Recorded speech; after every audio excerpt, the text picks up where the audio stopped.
Alright, and it seems we're live. Somebody go and check this and tell me if it's fine.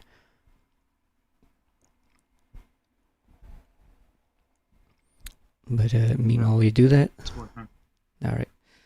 So hello everybody, this is AW and Assorted Friends.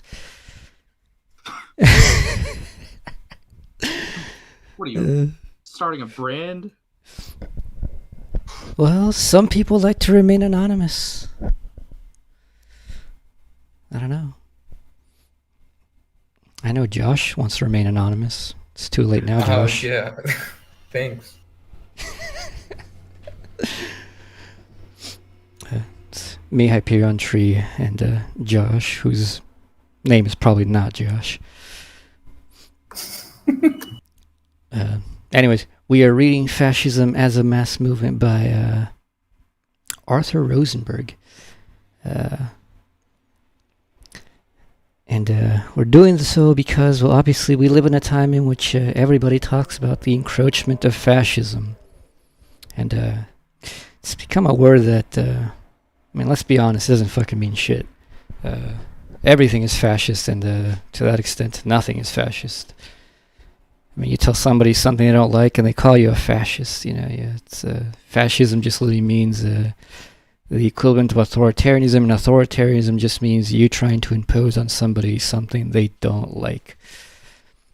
But that's clearly not what fascism is, historically. You know, words have meanings. I think we all agree about that on this group. Therefore, this is one of the works in which we can find out what the actual practical meaning of fascism is in this real history of ours, as opposed to, you know, like the Zootopia type histories of fascism or Harry Potter histories of fascism. But anyways, this was recommended to us by our good friend Tree, who is far more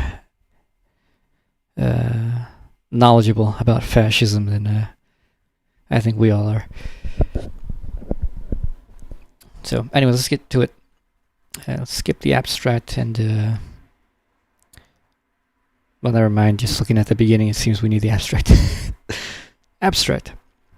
Arthur Rosenberg's remarkable essay, first published in 1934, was probably the most incisive historical analysis of the origins of fascism to emerge from the revolutionary left in the interwar years. In contrast to the official Comintern line that fascism embodied the power of finance capital, Rosenberg saw fascism as a descendant of the reactionary mass movement of the late 19th century. Those movements encompassed a new breed of nationalism that was ultra-patriotic, racist, and violently opposed to the left, and prefigured fascism in all these ways. What was distinctive about the fascists in Italy and Germany was not so much their ideology, a pastiche of motifs that drew on those earlier traditions of the conservative and radical right, as the use of stormtroopers to wage the struggle against democracy in more decisive and lethal ways.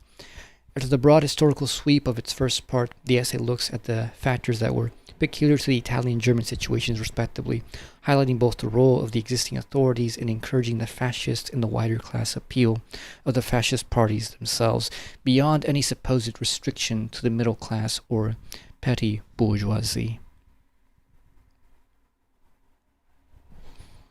Okay. Part 1, Forerunners and Pogroms. The touching story of Hitler and his first 6 disciples, the story of how jointly they founded the party and how after that these 7 men became first 1 million and then 6 million and then 30 million, 40 million.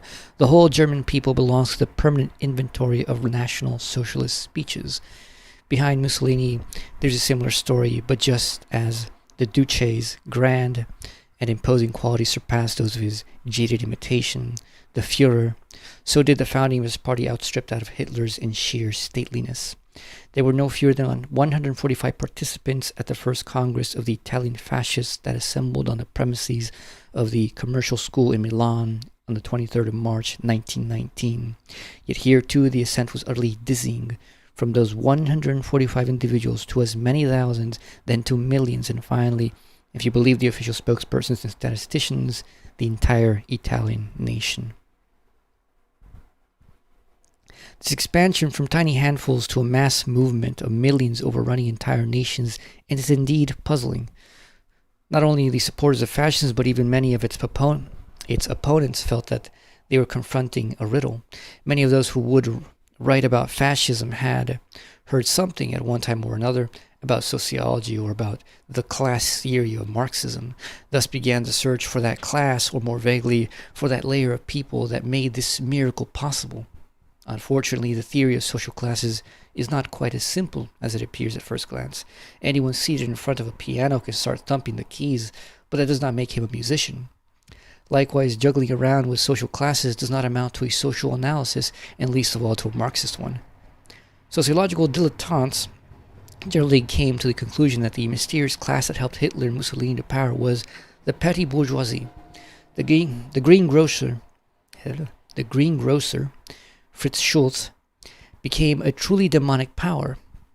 With one hand, he kept the working class in check, and with the other, capitalism. Schulz is the very epitome of Germany and master of the new century.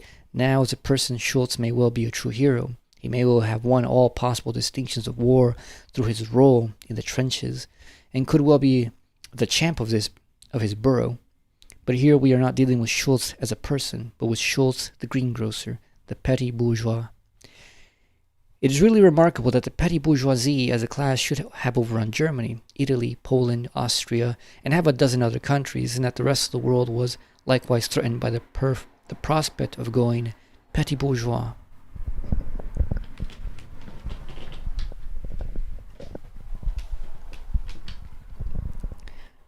There was a period in the history of Europe when the petty bourgeoisie as a class, that is, master craftsmen and small traders organized in their respective guilds, actually did play a major role in economic life and production.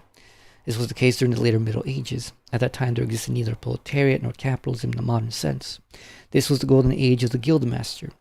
But not once in those days, when the guildmasters had all the trumps in their hands, economically and ideologically, could they succeed in governing any of the large European nations.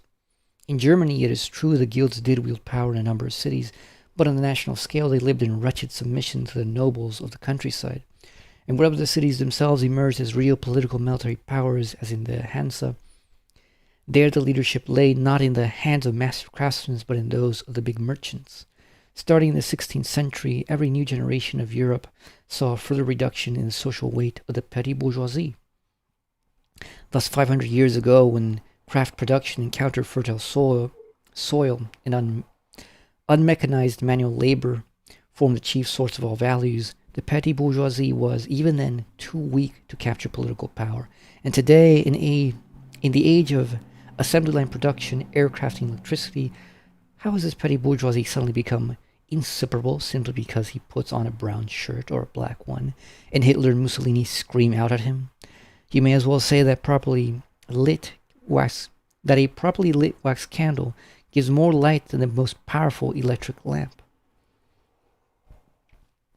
But several contemporary writers see the causes of fascism not in the petty bourgeoisie so much as in the youth, or even in both at once. The theory of the youth as the basis of fascism is even more remarkable than the one about the petty bourgeoisie. The distinction between young persons and the older generations has existed for as long as humanity itself, and will continue to do so long as beings of our constitution inhabit the planet. Yet youth as such has never formed itself into a political movement, for all the specific forms in which mankind is divided within itself, or likewise forms that divide the youth. Is it conceivable that there will come a time when the sons of bank directors will decide to unite with the sons of engineering workers to jointly smash all the privileges enjoyed by the bank directors and all the organizations of engineering workers, and on their ruins establish a brilliant fascist league of youth? The debate about theories of fascism is not simply a pastime for people who sit at desks and speculate about sociology. In reality, it is a bitter and serious affair of extraordinary practical and political importance for the working class. If you want to smash your enemy, you must first have a precise knowledge of him. The fantastic and utterly illogical explanations that circulate regarding fascism have created the strange conviction among Democrats and Socialists that there is something quite irrational about their main enemy, something that defies argument. The emergence of fascism is then comparable to a natural phenomenon, for example, to an earthquake, a sort of elemental power that bursts from the hearts of humans and tolerates no resistance. And often enough, the fascists themselves promote such conceptions, especially in Germany, where they proclaim that the reign of reason, of mechanical logic has now finished, that today the emotions and primal instincts of the nation are again supreme. Sometimes socialists and Democrats feel they have finished with political opponents of the usual sort, but they despair of ever stemming the onslaught of this new religion. Desperately, people search for the means by which the fascist offensive can be fought back. People break their heads thinking up ways of winning over or at least neutralizing this petty bourgeois who has suddenly become the arbiter of the fate of whole nations. Others want to adapt the level of their own party or movement to that of the youth. In spite of all that, sometimes these people doubt whether it is at all possible to withstand the new political cataclysm. The fascists cunningly exploit this mood of panic, as they did particularly when it appeared among the Democratic and Socialist supporters following the German elections of 1933. Such demoralization is designed to make it possible for any more or less bankrupt reactionary politician to overthrow the most deeply rooted conceptions of freedom and the most solid workers' organizations simply by donning a colored shirt, training a band of immature youth, and dishing out public speeches on the rights of youth and on national redemption. Today it is more necessary than ever for workers not to let themselves become confused and demoralized. When the fog that fascism creates in all countries clears away, behind it one sees an all too familiar figure. This character is, of course, neither marvelous nor mysterious. He brings no new religion, and certainly no golden age. He comes neither from the ranks of the youth, nor from the mass of the petty bourgeoisie, even if he is an expert at deceiving both these groups. He is the counter-revolutionary capitalist, the born enemy of all class-conscious workers. Fascism is nothing but a modern form of the bourgeois capitalist counter-revolution wearing a popular mask. Strictly speaking, it is not entirely correct to apply the same term fascism to movements as disparate in character as Mussolini's party in Italy and Hitler's party in Germany.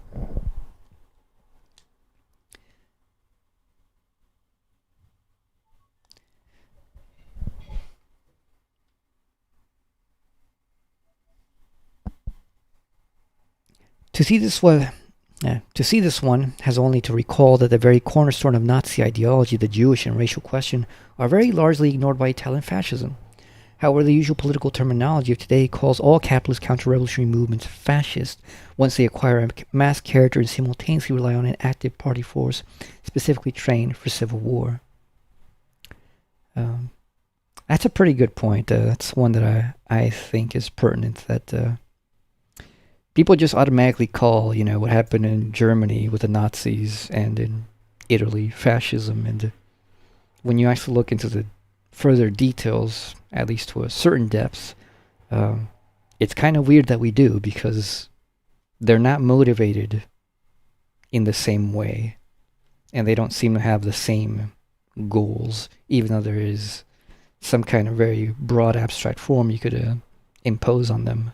But it's not clear to me that it really is proper to call those two things fascism. Or at least to conflate them together.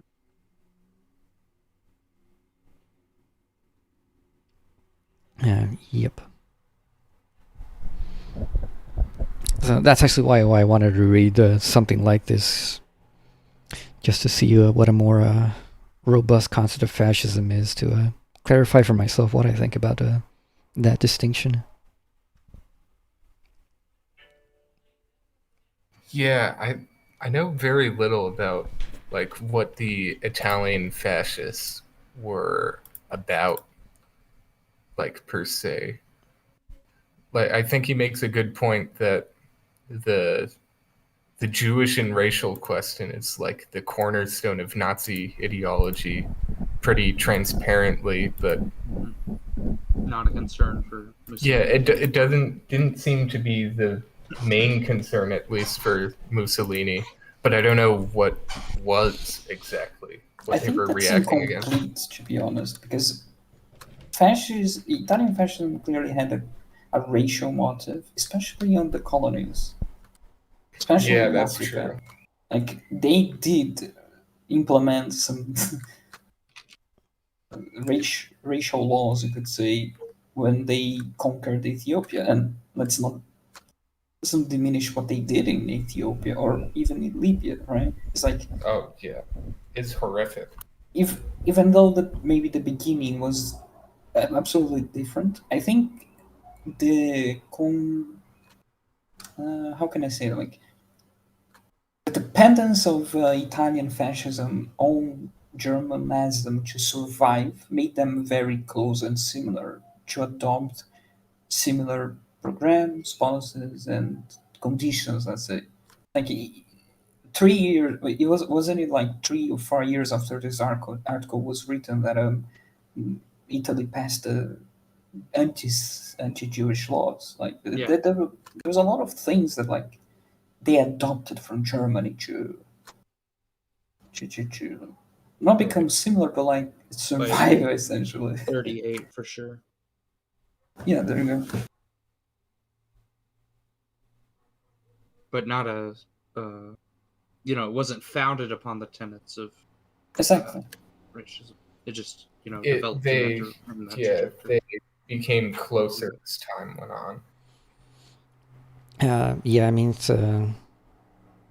Mussolini who, quote unquote, defined fascism as, the unity of corporatism in the state. Whereas the Nazis didn't define themselves in that way as far as I understand. As a matter of fact, initially, of course, the Nazis, the National Socialist Party, put on a face of being, the true socialists as against, the Marxist. And, they had this, at least at the face, anti-capitalist rhetoric to them, which the Italian fascists, I don't know whether they did or not. They did, yeah.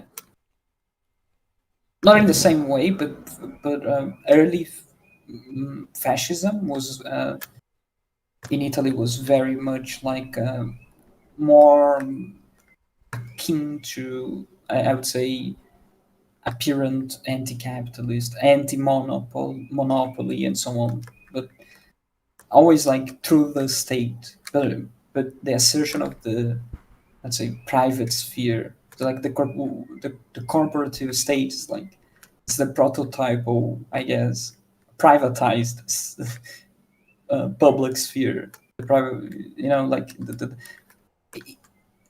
it's kind of weird. Like, what's the name of the Fiume guy?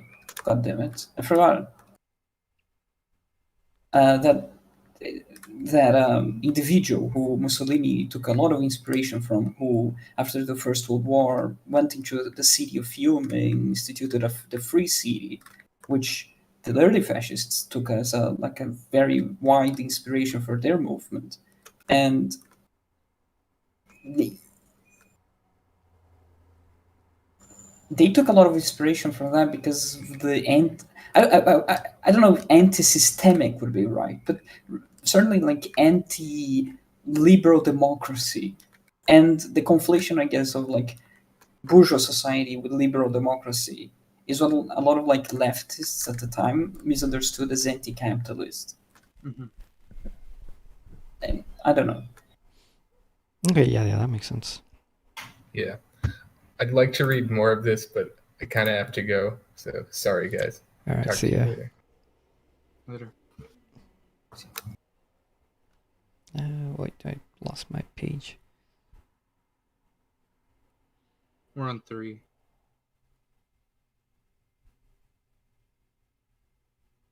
Uh, 146 PDF. Yeah.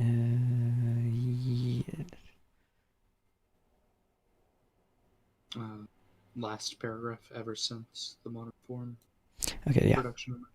So, ever since the modern form of production emerged, capitalism has dominated all civilized countries. However, it is not difficult to see that the capitalist class was never in a position to force its will on the mass of the people directly through any violence of its own. It is a comical idea to imagine factory owners and bankers taking to arms and subjugating the rest of the population with rifles and sabers. The old feudal aristocracy could still govern by relying on its own physical power. In the Middle Ages, knights in heavy armor were actually superior to the other classes of the population in terms of military strength.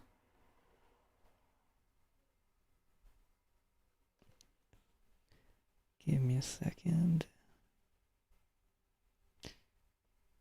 Sorry about that. Something was annoying.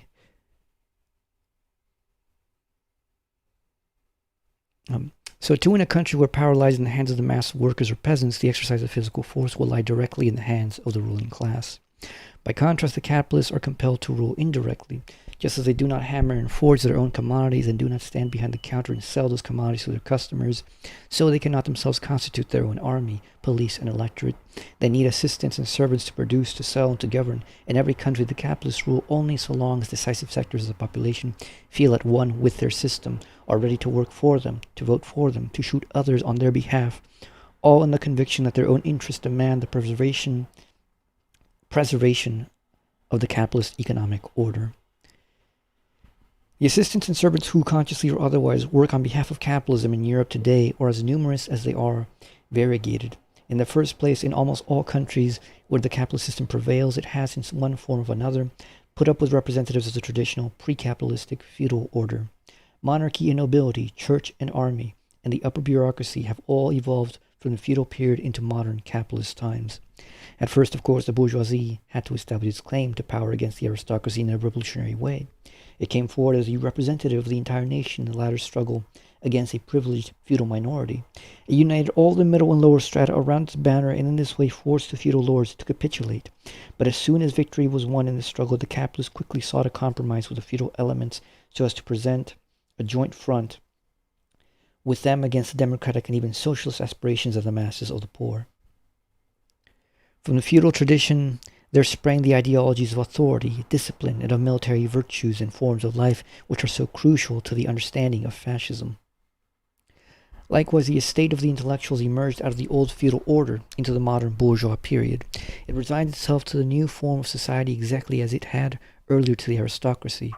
But because the intellectual does not stand directly within the process of production, does not himself create surplus value, but only lives off surplus value, and that too indirectly he retains a special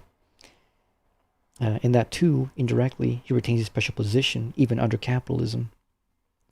In general, he is quite convinced that he represents not the commercial interests of the capitalists, but the general interests of the nation.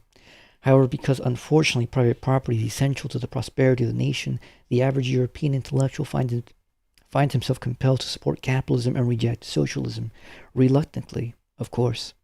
Because the intellectual estate is professionally involved in representing general interests and general conceptions, it is especially well positioned to extract the sweet pap of national self-sacrifice from the bitter reality of the class struggle.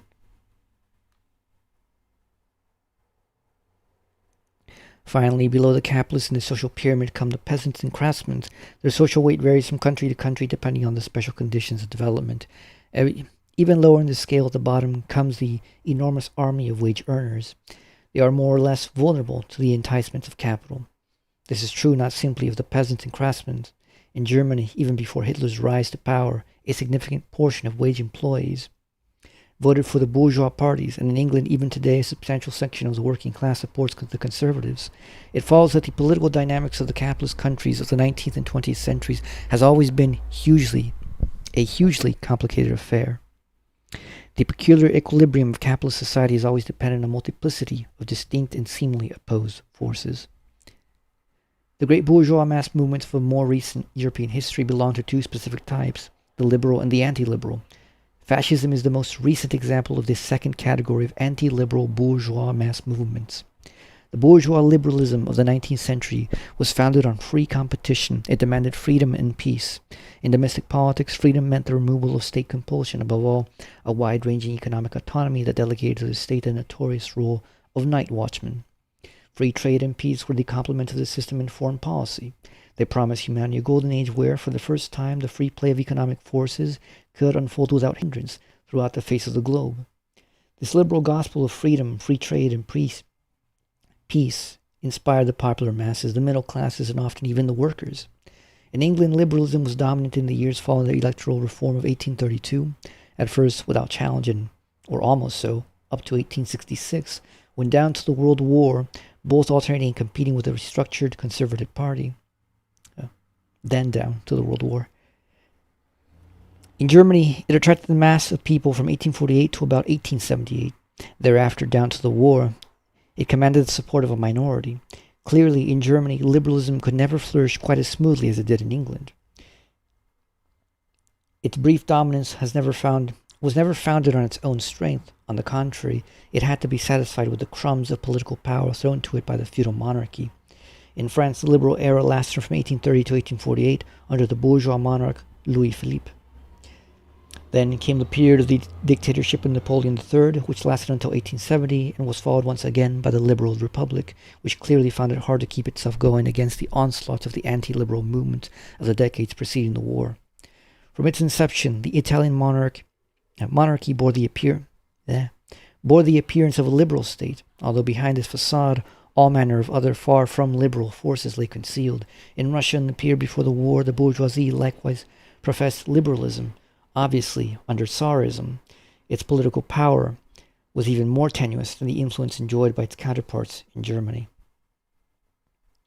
In all the major European countries mentioned above, liberalism encountered other tendencies that naturally shared with its firm support for the capitalist form of the economy, but wanted to have nothing at all to do with liberal principles. These tendencies rejected the purely night watchman role of the state and demanded in its place strong intervention from the public authority in economic life. To liberal free trade, they contraposed protectionism, to liberal pacifism and aggressive imperialism. They cared little for international harmony and put the nation above everything else. They rejected democratic notions of equality and instead put the main emphasis on traditional forms of hierarchy. They aspired to being purely indigenous and sought to restore respect for authority. The economic background for this change from liberalism to a new authoritarian conservatism is, as was understood quite some time back, an internal transformation in the capitalist process of production. Capitalism evolved from the period of free competition to the new era of massively concentrated giant enterprises with their drive to monopoly. This new monopolistic capitalism insulates its national economic sphere by protective tariffs. It uses violence and territorial expansion to try and win new countries for further exploitation. It finds the sedate, pacifistic ideology of the liberal area quite useless for its purposes. It demands authority, centralism, and violence. Well, that's an aspect that we can definitely identify in our current historical moments. People are constantly pointing out, we're back in a phase of like very strong monopoly capital. Mm-hmm. Media companies are in very few hands. Pretty much all major companies and industries are in very few hands globally now.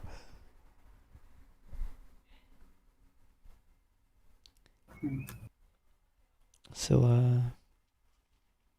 that is definitely a strong marker for the historical basis of the re-emergence of fascistic tendencies.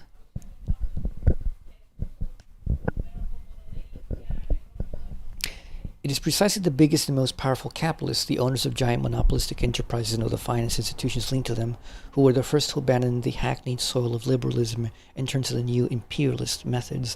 The vast majority of middling and small capitalists remained faithful to the liberal tradition for much longer. To capture state power, the capitalists opposed to liberalism are compelled to enlist allies in other sectors of the population. The most astute leaders of new imperialism managed to outdo even the liberals and the bourgeois democrats in their demagogy. Sometimes under the slogan of national defense of the poor, they even fight the narrow-minded, moneyed interest of liberalism.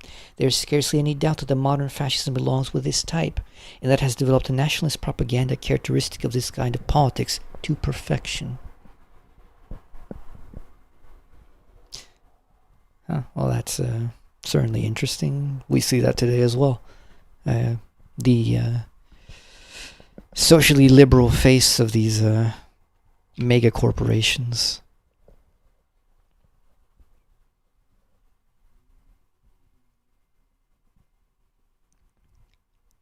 In England, it was the Conservative Party renovated by Benjamin Disraeli on imperialist foundations that gave the franchise to urban workers in 1867 to draw them away from liberalism.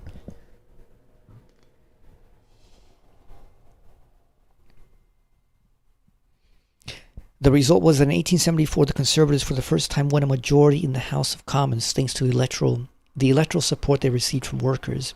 In England under Disraeli and later under Chamberlain,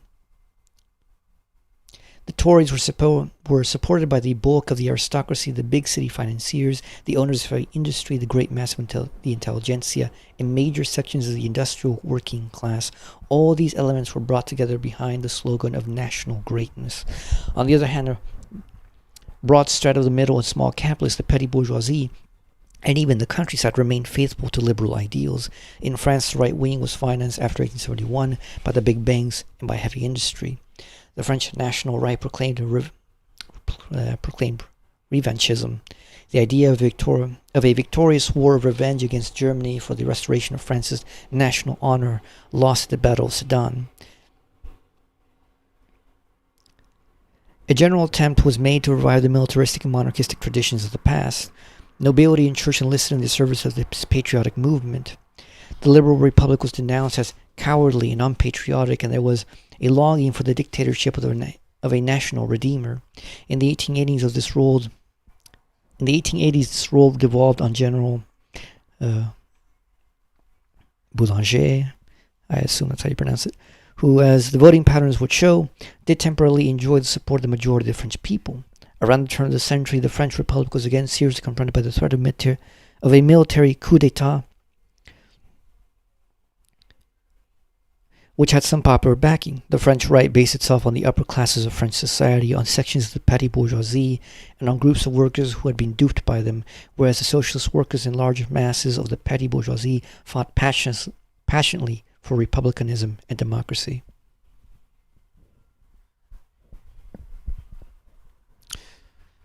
Well, again, interesting similarities to the present day. Mm-hmm.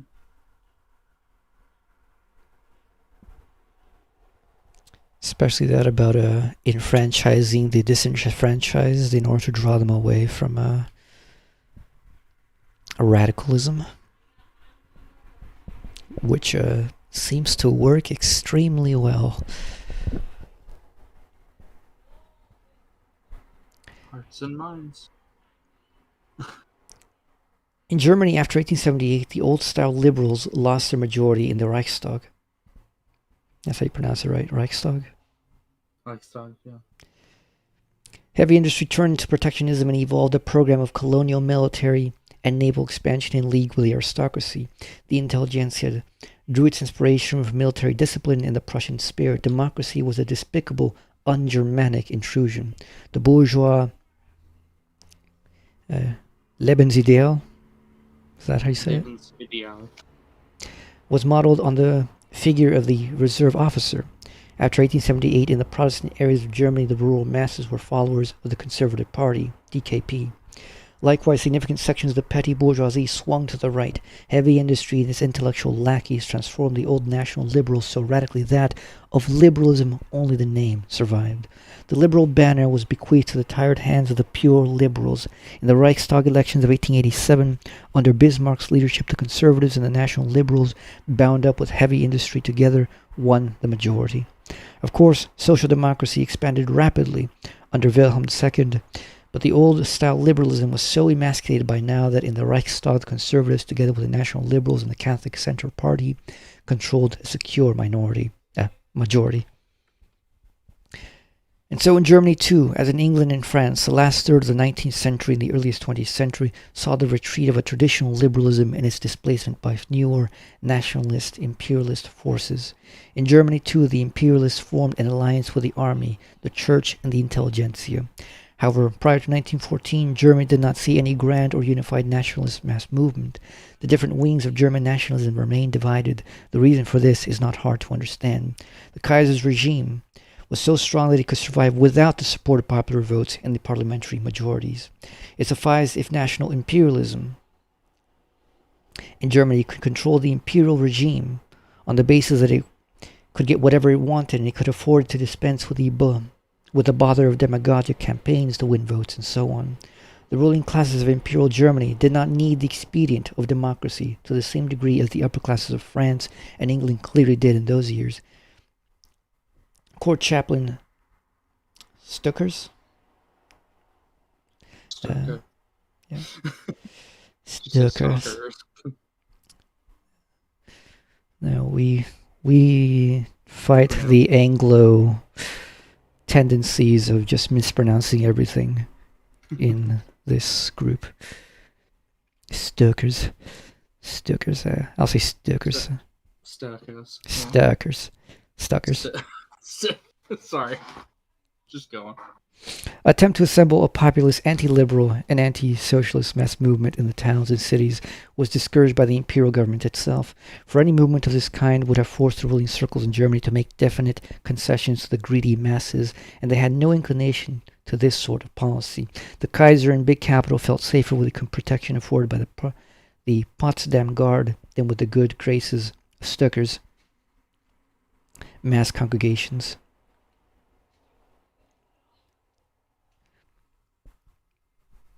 Again, another similar thing to the present, in which the right wing has at least the potential of the unity of their political power, military power, and religious power, which the liberal pseudo-left does not, and which the real left definitely does not.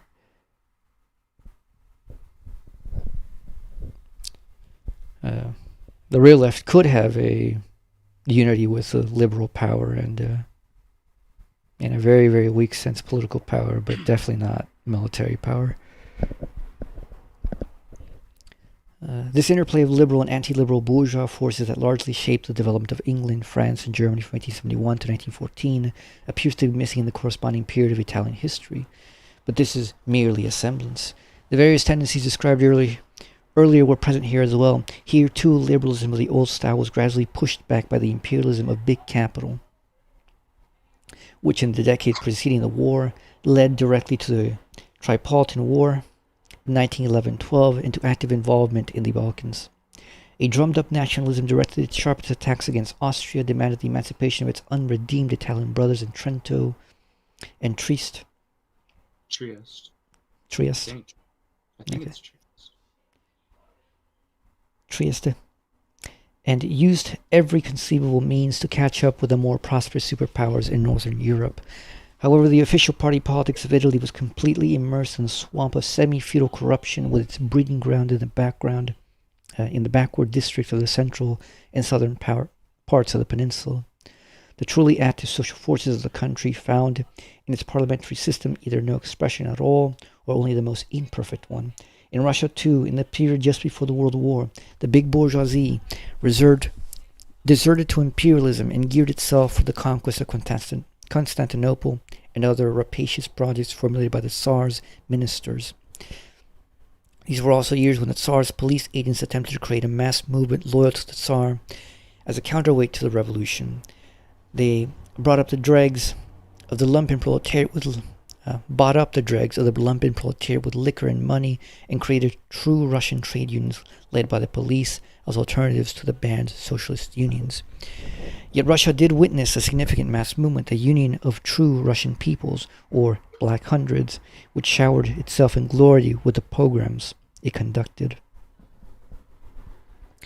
In both parts of the Austro-Hungarian Empire, it was liberalism that initially dominated the Constitution of 1867. The so-called liberals of Hungary clearly belonged to a category apart. They came from the landed aristocracy and moneyed bourgeoisie, and they suppressed the broad mass of people with unsurpassed violence. These Hungarian liberals did not, strictly speaking, need to accomplish a transition to specifically imperialist methods. Hungary's brutal political regime came wrapped in the cloak of a wildly overexcited Magyar nationalism. At first, in the decade following 1867, Austria was dominated by a liberalism of the usual kind, comparable to contemporary German liberalism. But towards the end of the 1870s, this regnant liberalism collapsed in Austria as well. Indeed, down to the very end, Habsburg feudalism got along excellently with the capitalists in heavy industry and finance. The feudalism got along.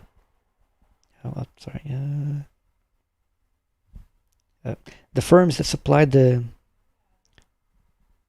I'll say that Danube or Danube. the Danube monarchy, with weapons and financial loans, were unconditionally loyal to the emperor and sufficiently powerful as long as they used the necessary backstairs in Vienna.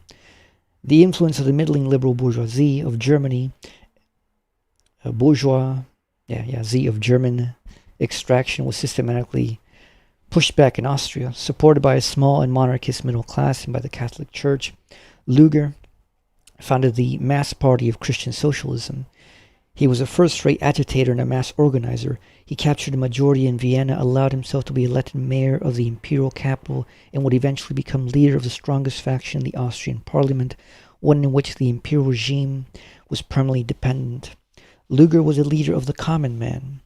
Finance capital had no direct connections with his party, but in the later part of his life, Luger became a key supporter of the Habsburg monarchy, whose existence was in turn decisive for the fortunes of big business. It was a game with a clear allocation of roles. Luger and his populist party, the Kaiser and his aristocratic ministers, and the big Vienna bankers all basically shared the same goals. The German intellectuals who lived in Austria, especially the younger ones, were deeply dissatisfied with their social position in the generation before the war. Longingly, they looked across the borders into Imperial Germany, where, under Hohenzollern dominance, young students had come to take a stake in Germany's drive to become a world power. In Austria, however, the regime generally favored Slavs to the detriment of ethnic Germans. Moreover, the Christian intelligentsia felt threatened by the lively competition of a considerable number of Jewish intellectuals. Austria's German youth would only too willingly have placed themselves in the service of big power national imperialism, but the regime had no use for them. The Austrian regime was anything but German nationalist, and Austrian high finance even less so. Thus, young people of German extraction who lived in Austria began to develop feelings of neglect and exclusion, at least some sections of them. The German nationalism and their hatred of anything non-German was all the more virulent. The remarkable phenomenon of a whole layer of young German academics who, in the years leading up to 1914, felt part of a subjugated and oppressed nationality was, of course, inconceivable in Wilhelmine Germany, with its student clubs and reserve officers. But this type existed in Austria in the pan-German and German nationalist student circles. Their ethnic romanticism and their sour racial resentments rubbed off onto sections of middle and working-class youth. It was from this background that Adolf Hitler came over to Germany, and in the new conditions that prevailed there after 1918, he certainly needed no lessons in nationalism.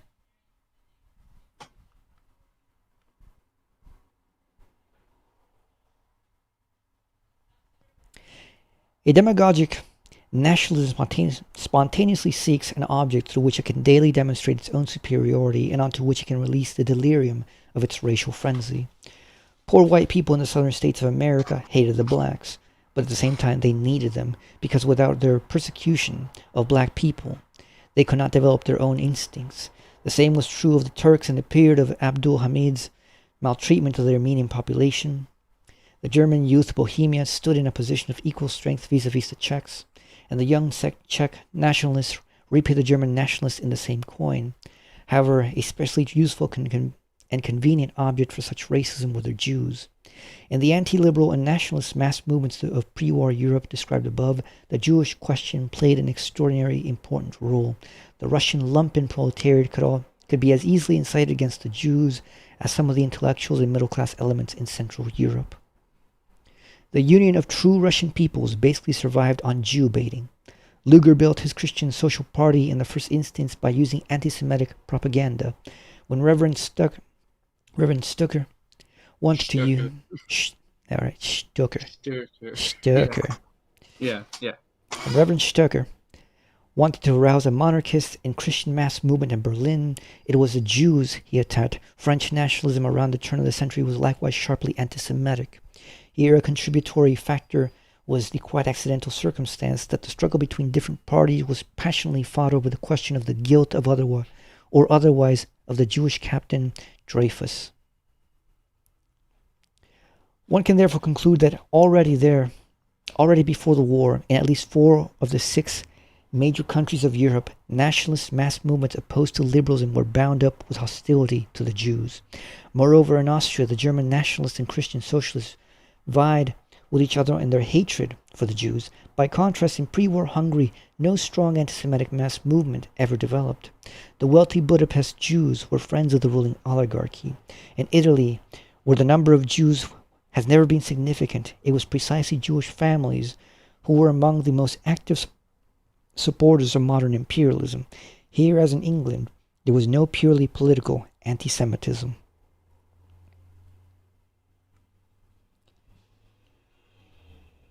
Considering the form of the state, the reactionary mass movements of Russia, Austria, Hungary, and Germany were unconditionally for the defense of the existing authoritarian monarchies and of all the values bound up with them. In France, the right was opposed to democracy, and at best put up with the republic as an unavoidable evil. The most extreme groups of French nationalism longed for a coup d'etat, and therefore either for the military dictatorship or for restoration of the monarchy itself. In Italy, the constitutional question was never actually posed prior to 1914. In England, the vast mass of workers and of the middle class were unconditional supporters of the parliamentary order. Here, any political group that toyed with the idea of a dictatorship would have met with immediate political extinction. The Conservative Party was thus compelled to work within the parliamentary framework. Men such as Disraeli and Chamberlain were actually proud of winning parliamentary majorities. As you can see, the ideology which is today called fascist was already fairly widespread throughout Europe before the war and exerted a strong influence in the masses. However, with one exception, what was missing then was the peculiar tactic of using stormtroopers, which is thoroughly characteristic of modern fascism. The sole exception was formed by the Black Hundreds of Tsarist Russia and their ability to stage pogroms. The stormtrooper tactic peculiar to fascism is really quite a curious social phenomenon. It appears to contradict all political logic. Of course, the use of violence by ruling classes against the classes they rule over is as old as the history of human civilization itself. In particular, the capitalist classes of Europe never hesitated to use the utmost harshness and mass bloodshed whenever their position of power was threatened by socialism or even just by popular movements for democracy. In 1848 and again in 1871, the French capitalist class suppressed the Parisian workers with a series of bloody massacres. From 1878 to 1890, Bismarck kept the German workers' movement shackled by his anti-socialist laws. Now it goes without saying that the ruling class uses its state apparatus for the exercise of force.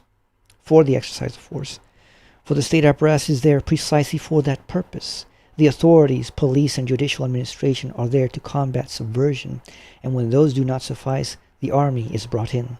In special emergencies, the ruling class can reinforce its state power by calling its volunteer forces or mercenaries, but even in those cases it is the official state power itself that struggles directly against the revolution with its own weaponry and laws.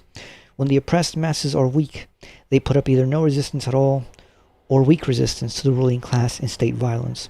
When they feel stronger, when they too take up arms and a civil war results. Popular uprisings disrupt the normal functioning of the state apparatus. Both sides take to arms and struggle to the very end. The picture is familiar from the English Revolution of the 17th century, the French Revolution of the 18th century, and the Russian Revolution in our own century.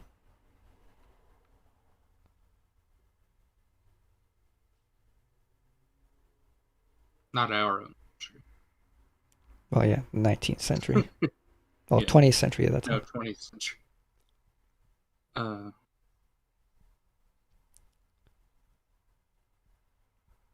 right, so I think this starts. This has already just started a different section of the total essay, and we'll be going almost for an hour. So I think this is actually a good place to leave it for continuing the next time. Okay, yeah, we're about halfway done with this first part. But yeah, any comments on like how this relates to the current state of things? I mean, so far like a lot of parallels as far as just the nationalism, as far as like the reasons for the nationalism, who gets brought into the nationalism. What are the mechanisms of that? The only thing that's not similar is, of course, the Jewish question. But the Jewish question, I think, has now been turned into the immigrant question. Would you agree with that, Tree? I think certainly there's a lot of that in the so-called center, but everywhere else as well. I think it's widespread at this point, and maybe it does. I don't think in the same depth, but I think I do see like an attempt to ideologically like subsume the migration crisis that are undergoing the world, the whole world. And this is the problem, right? At this point, we're reading like his analysis of fascism, description, so on. They're very peculiar to a few countries, right? It's very like concentrated. The monopolies are national, are in the trade sectors at the time. When we think of today, I think it's like 1,000 times worse. There are it's not just a monopoly nationally; it's a monopoly internationally. It's not just a cartel that that subsumes the national economy.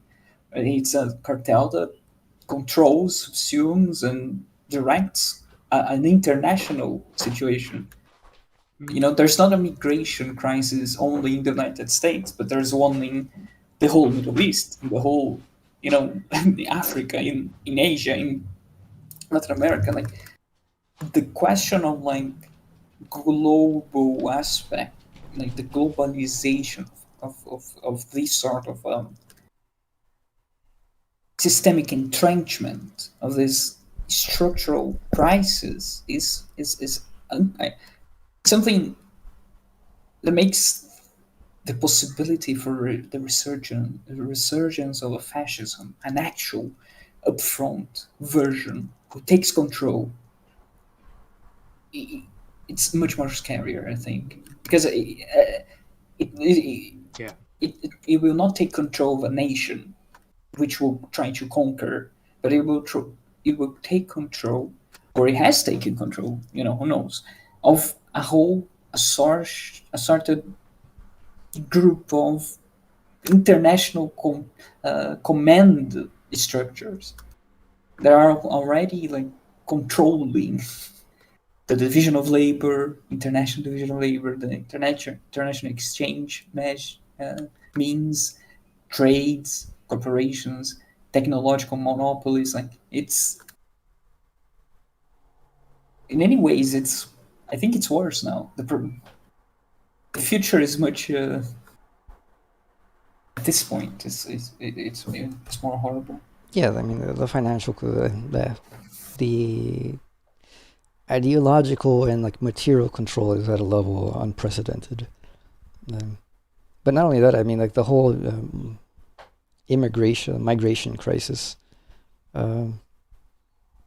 It's not exactly like the Jews, because the same animosity is not there, but even though it's less, it's an animosity that, unlike the Jews are finite. There's only so many Jews in the world.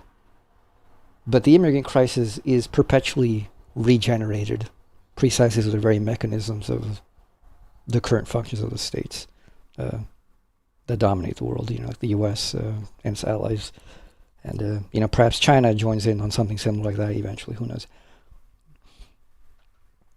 But, with that, you just have the forever wars, which are not intended to be won, creates refugee crisis, creates a group that, you can constantly, other. For a while it was just terrorists, we've kind of got burnt out on that. Terrorism isn't the big thing anymore, but now it's, all these un-Americans and, these immigrants, overrunning our countries or whatever. And then you mix in with that, part of a lot of what made the whole Jewish question, such a big deal for people, which is oh no, they're trying to destroy our way of life. They're trying to get rid of our whatever values people believe they have, American values, Christian values, anything of that character.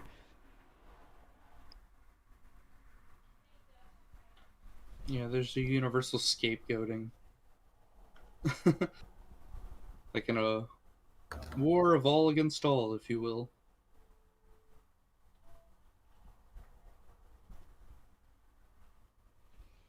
Although the belligerents are difficult to determine at this point.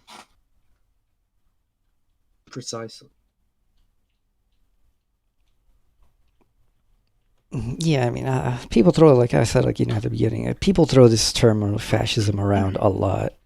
Yeah. But it's for it's for completely wrong reasons. It's because the threat of fascism really is stronger than it ever has been. But it's that fascism that people don't see. It's not the kind that is out there in your face, because it's not that Trump is the fascist danger. He certainly is a fascist danger, but the real fascist danger, or at least insofar as the one that enables it and concretizes it as actual institutions in the U.S., for example, is the Democrats. The Democrats set up the institutions of fascism. The Republicans just explicitly use them. Yeah. And it's not the Democrats don't use those structures for fascistic ends. They do. They do. You just don't hear about it Because it's that good. The propaganda and control of ideology is that good. And in a way, saying control is sort of not entirely true from my perspective. Being honest, people want to be ignorant of that. They don't want to go and know anything else. You've tried to show them something, and they're like, "Oh, well, that's not CNN. I don't care. I believe CNN. Why? I just do. They like Democrats. I like Democrats. I love Obama.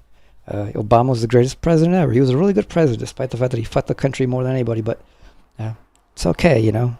We like him. If you talk bad about him, doesn't matter if it's true. They don't care. I wouldn't say that's ideological control so much as people just want to be fucking deluded. They don't care.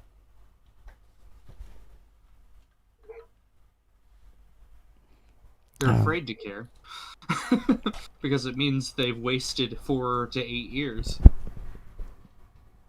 and championing a person. And they're championing a party that's actually no better than the people they hate.